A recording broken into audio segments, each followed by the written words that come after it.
It's 1:30. Welcome back to Mira Business FM. This is Daybreak with me, Inzamam Rashid. You were listening to a conversation that I had last week with travel journalist Scott Campbell, based in Riyadh, talking all things Saudi Arabia and how Saudi has been opening up to tourists over the last few years and its plans for the years ahead. Now, bringing it back to Dubai. Dubai has become a bit of a global hub, I'd say, for business innovation across many sectors: finance, real estate, technology.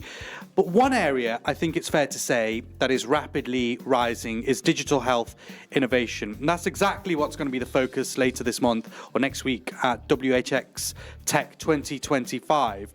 Now, this is Dubai's new global platform for digital health innovation, bringing together thought leaders, hospital executives, health tech startups and policymakers from around the world to discuss how AI, data, technology can all transform the way that we deliver healthcare. Imagine a space where cutting-edge technology and medical research meets venture capital, and where the next big ideas in health are pitched, tested and scaled as well. And that's the vision behind what WHX Tech is all about. Dubai wants to position itself at the very center of all of that. One of the voices shaping that conversation is my guest today. He's recently been appointed as the inaugural Chief Digital and Innovation Officer at King's College Hospital London, UAE. It's a long title. We couldn't get it all on the screen, so we've abbreviated a little bit.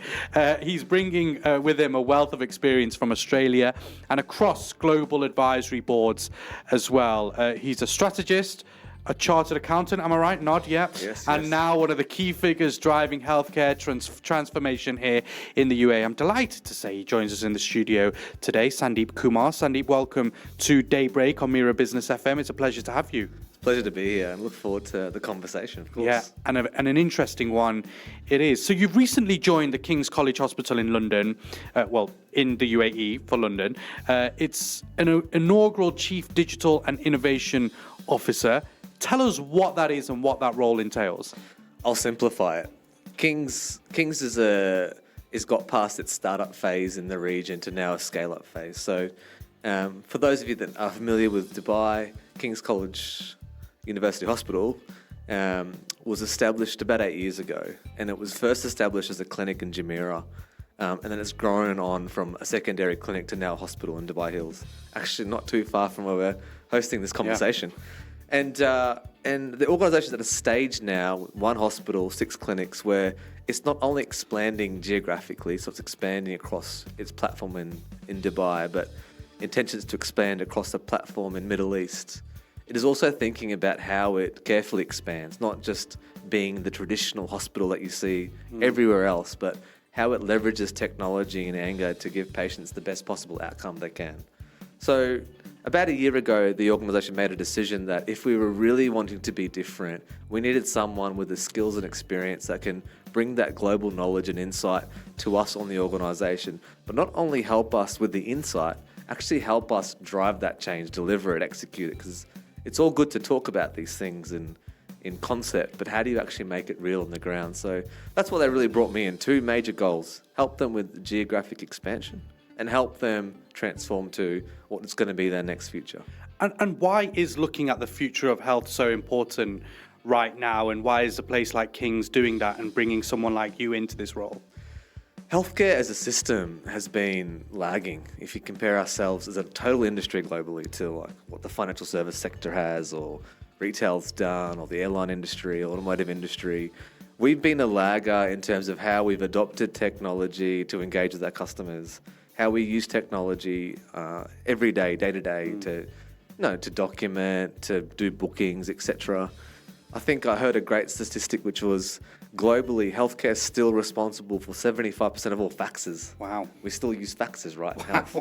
So you can imagine that health still got a fax, right? I bet they've got floppy disks as well. Funny enough, people still ask for CDs. Yeah. Actually, I was having a joke when I first started in Dubai, and I hadn't heard the word CD in a while. Yeah. It feels a bit old. But I said, if I give a patient a CD, where the hell are they going to put it? Because the only place I have a CD that I can see is the 2013 Mini Cooper that I'm still driving around Dubai. So look, the reality is health's going through this enormous transformation. And why they're doing it is over the last 20 years, we've captured so much data about a person. And now we're at a stage where how do we use that data in anger to give you the best possible chance as a person that you avoid deteriorating with your chronic disease, or we give you the best possible information so that when you go home after seeing that doctor, you know exactly what's required of you to make sure that you stay well and healthy. So, is this something that's happening globally, or are you finding that Dubai is really taking the steps initially and being the kind of a world leader in this kind of a role? It's a great question, right? The conversations globally, what I like about Dubai is it's not scared of action. So, the brief time I've been here, since November last year, so I haven't been here for decades and decades. In less than a year, the amount that we've been able to deliver and action is what I love about Dubai. Yeah. It's action-oriented. I had the fortune before even choosing this role to think about Singapore, think about the US, think about Canada. I had a choice because of all the work that I've done in health systems. And why I chose Dubai is because of that bias for action and that lean towards innovation. There's no fear here. There's no tall poppy syndrome that you get in other countries. It's, if you've got a great idea, you can actually go and execute it, and the whole environment industry will get behind you. So that's why I chose Dubai, and I think from what I've experienced on the ground the last 9 months, it lives by what it talks to. Yeah, I mean, about Dubai. There is a lot less, in some senses, a lot less red tape, a lot less meetings for a meeting, and it's get things done, which I quite like about this city and the UAE as a whole as well. So you've been in the role for 9 months. Tell us what you've been up to in that 9 months and what the plan is for the future, and kind of in layman's terms, what you can do to make the life and health of people better. Perfect. So in the first 9 months, we've been able to execute around 45 new projects. You can imagine. That's from ideation, like not on the table, to now in practice. Some of those things are simple things like our physicians, so our doctors, they spend a lot of time documenting. They have to. What was the actual summary? What was the conversation that we had? What did I ask of you? What did you ask of me? So we use AI and Anger to summarize those conversations in real time. And that's giving physicians back at least an hour a day. It's a really simple thing. Why that's important? Well, that's 4 or 5 more patients that can see that physician that may have a 1 to 2 month waiting list, right? That's a really good use case. We've been driving a lot of change around 4 parameters. One is care. So how do we use technology to be a co-pilot to physician? So a good example is if you come as a female to do a breast screening service at King's, not only are you blessed with access to a world-leading doctor, but you've got AI running in the background with that physician, just making sure that it also assists that physician in finding the right diagnosis for your screening. That's a really simple example. The second big thing that we're doing at King's, which we believe will lead globally, is all our work around personalisation. So today, right now, you can book an appointment with one of our doctors on Twitter, directly into the medical record. No one's doing that. Why we're doing it is because we want to meet our patients and handshake platform they choose, right? Yeah. No one's doing that. That's thinking that may be common in airline industries and banking. But also, we want to launch information in real time. So you may have booked a neurologist because you're worried about your headaches. You've given us enough information to give you a resource in real time to say, hey, if you're worried about headaches and your appointment's in 3 days, these are still some things that you can do, actively as a patient to manage your needs before you even see us. So really meeting the patient or the customer where they need to and giving them information that they require to give them the best possible chance, right? It's all hospitals and healthcare can do. The third is about liberation, strong word, but I don't know when the last time I went to hospital, but you see mounds of people behind a computer, right? Yeah. It's like we've employed people and glued them to the screen. Just to be there, yeah. Just to be there, right? And even to get them to look up to you to say, welcome to King's and this is where you need to go has been an enormous task. So we're completely liberating our staff from that. How do we get our staff away from just being stuck at the computer to reimagining their workflows and their efforts to go back to what they trained to be? Most nurses globally, Australia's no different to Singapore, no different to Dubai. Most nurses are spending at least 50% of their time just writing notes. Yeah, filling in forms. And Filling in forms, right? You don't go through 5 years of nursing training to be a documentation specialist, right? So how do we liberate our clinical staff to get them information back? And then finally, like any change agent, you know, all the innovators out there, we get excited by new things and new technology. But I came from a different part of my career where it's also important to make sure that anything I do is sustained. Yep. You know, if I'm driving environmental change or if I'm driving new digital innovation, I want to make sure it's sustained. So a big focus for us is making sure that we step change and we don't have to go back.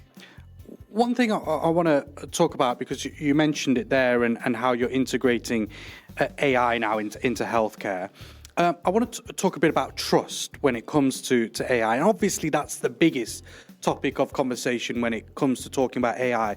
But particularly when it comes to healthcare, I mean, that's your health, that's your well-being, that's your living. How do you, in your role and places like King's and other health institutions, earn that trust to incorporate AI into kind of patient-facing conversations as well?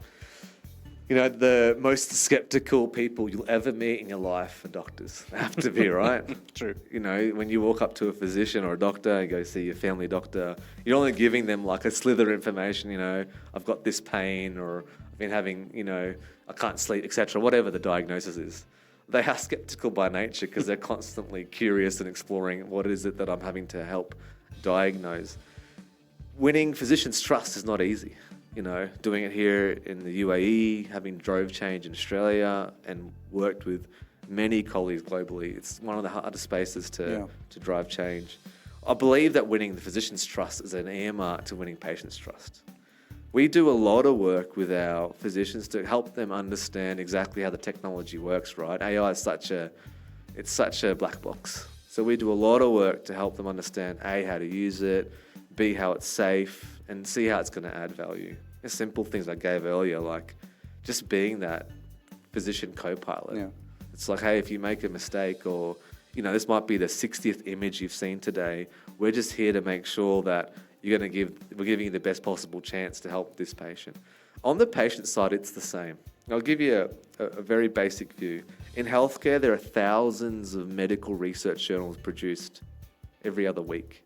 You cannot expect a specialist to keep apt with that much change and research and innovation, right? Just impossible. So what do we tell our patients? Well, it's pretty simple. You not only have got the 2 or 3 decades of experience from the doctor that's sitting in front of you that's seen these cases all well before, but we're also empowering them with all the medical research that's happening in the industry to make sure that anything leading that's specific to you as a person, they've got access to it in the space of seconds. And so then are you finding that health professionals, doctors alike, are actually welcoming to a role like that you have? Do you ever get that kind of kickback? Have you had that coming to this question, position? Right? Yeah. So actually, it's getting to the heart of it. These roles aren't for everyone. You know, you don't walk as a chief innovation officer to any industry and think that 80% of people are going to be welcoming, because most of the time it's fear, right? It's like, what's this person going to do? They change my job? Am I going to have a job? I had a conversation, I won't mention the specialty, but a deep conversation yesterday morning with one of our consultants. It was basically saying, is this job going to exist in the next 10 years? So, you know, I've faced, even arriving at King's, a lot of skeptic views. You know, it's just going to be someone that comes in and throws lots of technology around and stuff, and it's not going to add any value. To a space only 9 months after, where a lot of the same people that were skeptical, the ones coming to me to be like, hey, how do we work together? Yeah. But to your question, again, you don't take these jobs off to say that everyone's going to be welcoming day one. You know that your CEO on the board's going to back you because they've made the decision to stand up the function and invest in it. But you've got to convince everyone else, yourself, how is it you're going to drive change that's actually going to matter to them? And that's not only our internal staff, it's the community, it's the regulator, it's all of our patients. It's not just one enormous, it's the total ecosystem that you've got to convince that you're trying to actually add value to the health system. It's 1:44. You're listening to Daybreak on Mira Business FM. We're speaking to Sandeep Kumar. Sandeep is the newly brought in Chief Digital and Innovation Officer at King's College London Hospital here in the UAE. And we're talking about Sandeep's role, his role in digital health innovation, and of course he'll be speaking at the WHX Tech 2025 conference forum, which is coming up next week. Sandeep, I just want to ask a bit about this kind of idea of digital health innovation here in the UAE. How important is it when it comes to UAE and UAE adopting the kind of things that you're implementing, and what do you see for the UAE's future in adapting and improving its digital health initiatives? I think the UAE has done a great role in bringing forward and bringing to the region leaders that have expertise in driving this change. I think that's point one. And healthcare is no different to any other industry. It's also doing a great role in absorbing what has worked and bringing that in from day one, but also committing to the idea that, failure is acceptable here, because failure turns to knowledge and knowledge turns to power, right? And so I think UAE is doing a great job at just bringing those stakeholders as insights and allowing to create an environment where venture capital, world-class research, and clear vision statements are made where you can come in and actually be successful here. I think that's the magic in UAE. I commonly get contacted by colleagues in London or in Seattle or in Toronto because they hear about this energy that's happening in this region. And I think it's kind of something that goes unsaid. When you live and work in UAE, you can feel this energy when in the ground. And it's this drive that makes you want to be more, want to be better. But it's quite competitive out here as well, isn't it? Healthcare is very competitive out here with kind of new hospitals, new clinics constantly opening. Do you believe that your role, digital innovation, can be the difference Absolutely. Between a kind of, a hospital opening in the future to ones that are open now? Absolutely. The way that if we don't do this type of change, we're just like anyone else. Just be like any other orthopedic department or any other family medical department. There's no real difference other than potentially the consultant in front of you may have more experience than what you're seeing them for. But what we see at King's, we're driving such a differentiating factor, not only in technology, but even reimagining our total design about how we greet patients. I mean, we've just launched our new King's ambassadors. We've taken people that are from hospitality, from Michelin star restaurants, and told them, how do we totally transform our experience? We don't want to be a traditional hospital which smells a bit odd, looks a bit stale, it's white everywhere, and everyone looks like they're just waiting for something. How do we completely transform that experience? So it's not just technology, it's all across. And it's because we want to be different. We not only different for the sake of it, we actually want to be world-class, not only in clinical care, but the total healthcare experience. And it comes on to this, if you look a decade ahead, 10 years ahead, what does a kind of digitally mature hospital, particularly here in Dubai, look like to you? What kind of things are you implementing to make it the best of the best when it comes to healthcare? I reckon if you throw it into Claude and then you push that into Canva, it'll show you a patient walking with all these bells and whistles. Is that what you're doing? Is that what you're doing? Right, behind your every desk? single pulse, etc. It's not that at all. I think in 10 years, we just want to make sure that in any interaction you have with a health physician at King's, is such an important interaction for you that we give you as a person the best possible chance at a good outcome. That's all we can ask for. Whether you're doing a screening package or you're just seeing a family doctor for a routine consult, maybe you're an asthmatic and you just need to get your medications. We want to make sure that is powered with as much technology as we can to pick up any subtlety that we can early on so we can intervene now to give you the best possible chance at good life. It's simple as that. Because it's small subtleties that are indicative of diseases that you may not even know, right? I had this argument with a colleague the other day, talking about this idea of pre-diabetic. I still don't understand it because anyone can say they're pre-diabetic because Diabetes is, we all could be pre-diabetic because it may not ever happen. And you're on the way to that, yeah. Right, yeah. exactly right. We'll be on the way to it. But the point I said to him is it's not about the diagnosis of pre-diabetic. It's about making sure that we do everything for you as a person to make sure that you never get there. And that's the exciting things about what Kings is really doing on the ground, which, again, and I'm biased, right? Because I have to represent the brand of Kings. For sure. That's, of course, comes with the C-suite title in the organisation I work for. Yeah. But I really believe intrinsically that Kings is doing something different to prevent harm and prevent disease. And that's what excites me. That's why I took the role. Do you think that this kind of a role that you've taken up, and it's a new role at the hospital as well, do you think it should be a role that hospitals around the world should be looking at implementing? Absolutely. Think about how fast technology is growing right now.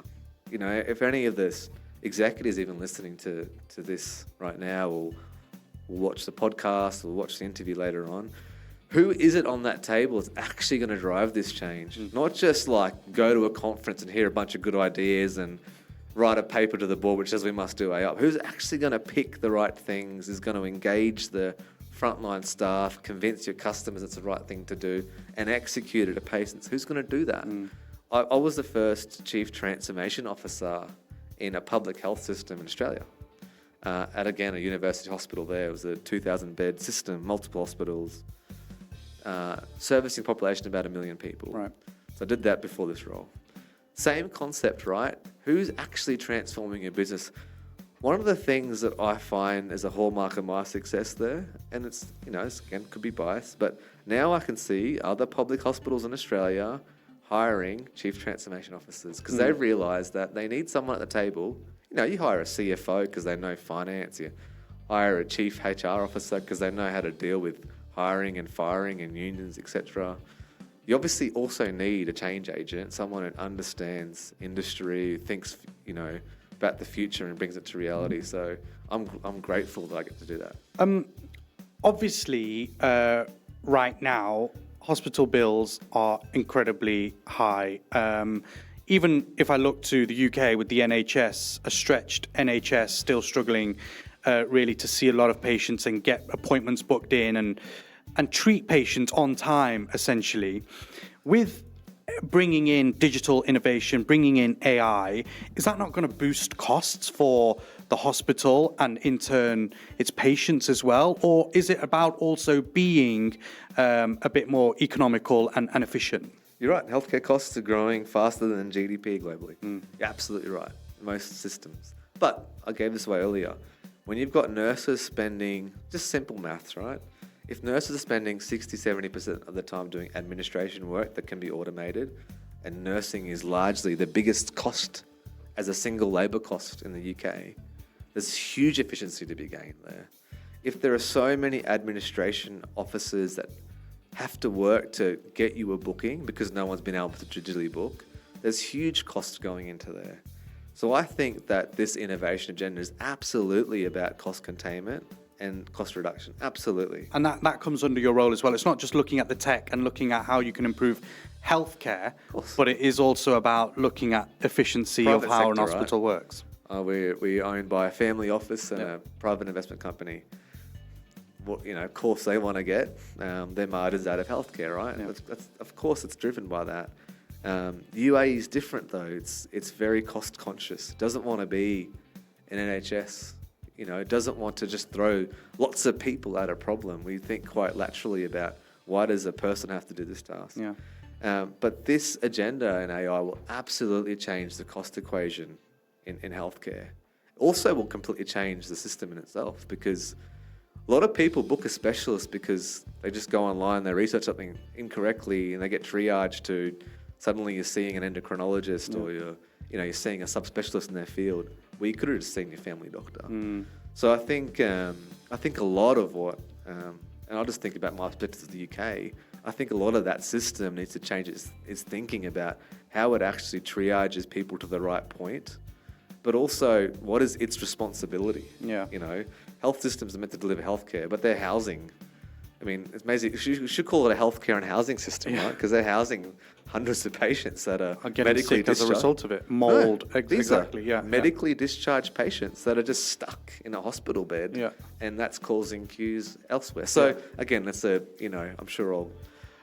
It's fascinating. I'd left the UK and, a lot of people say they came to Dubai because of tax, and obviously that's one of the big reasons. But I genuinely look at the healthcare system in the UK and I find it very, very difficult to think about my future and my parents' future and kind of, who's going to protect them and look after them. And it worries me and was one of the big factors of actually leaving the UK. I'm sure you've done a lot of work. But I want to move on to WHX Tech 2025, which is the event which you're going to be speaking at next week. What message do you specifically kind of want to bring to the global health innovation community that's all going to be gathering at WHX Tech? I think the message I have is let's focus deeply on leadership. Now we're at a stage of the technology's there, the ideas are there. We need leaders that are bold and experienced to actually drive this change. So my big message to the community there is really about let's wake up and grow up and stop talking about stuff and let's just get shit done, right? And I do and want to do a lot of work on the ground there with policy leaders and executives around how do you actually execute. What are the things you should do now that's leaving you behind, and then how do we learn together? So that's the big message that I'm bringing to the table. Less about the ideas and the potential, more about let's just get it done. It feels to me like you're not kind of one of those people that really enjoys these kind of conference-y things and just kind of get on and get stuff done. But this feels like this could be an event where you can spread your message as this new role out to other people in the sector as well. And so many great thought leaders that are actually doing it. That's the thing that I'm excited about most. You're right. I hate conferences. I hate hearing the same old story and sitting in a crowd thinking, I've heard that message 1,000 times. I'd rather enjoy rolling up my sleeves and actually being on the ground and driving change. But WHX is so important because it's bringing the actual thought leaders, the people that are the brands in their regions together, and it's absorbing all their experiences, really focused on how do we actually make it happen? Not just what is it, but how do we actually make it happen? And why should we make it happen? That's the two big conversations that I see are emerging. Sandeep, look, it's been a pleasure speaking to you this afternoon on Daybreak on Mira Business FM. A real insight into the role that you've come into, but also the future of healthcare, which is a topic which many, many people are thinking about on a day-to-day basis. So thank you for your time. Much appreciated. Pleasure. Thanks for having me. No, thank you for joining us. Of course, Daybreak on Mira Business FM. It's coming up to 2 o'clock this afternoon. If you want to listen back to that conversation with Sandeep Kumar, he's the Chief Digital and Innovation Officer at King's College Hospital London here in the UAE. You can just head to the YouTube page. And of course, wherever you get your podcasts, you can listen to the Mira Business FM Daybreak podcast. Hit subscribe on YouTube as well, and you'll get all those interviews coming straight into your inbox. And leave your comments there if you have any questions or thoughts on any of the conversations from today's show. Remember, we spoke to Paramita Day as well. She's the Deputy Editor of CityWire Middle East, talking about women in finance. That was also an incredibly fascinating conversation. You can catch that back on the Mira Business FM YouTube page and podcasts too. We'll be back on Monday, as tomorrow we celebrate the Prophet's birthday. So some of us will be away. Faraj, are you in the office tomorrow, working away? You're off as well. Oh, very good. Nice. You'll be practicing in your garage with the band, won't you? We'll be back on Monday then. Plenty of guests for you then. Back at 12 o'clock with Daybreak on Mira Business FM. And as I mentioned, remember all the socials as well to catch some of those interviews and clips. We'll see you on Monday. Have a great weekend.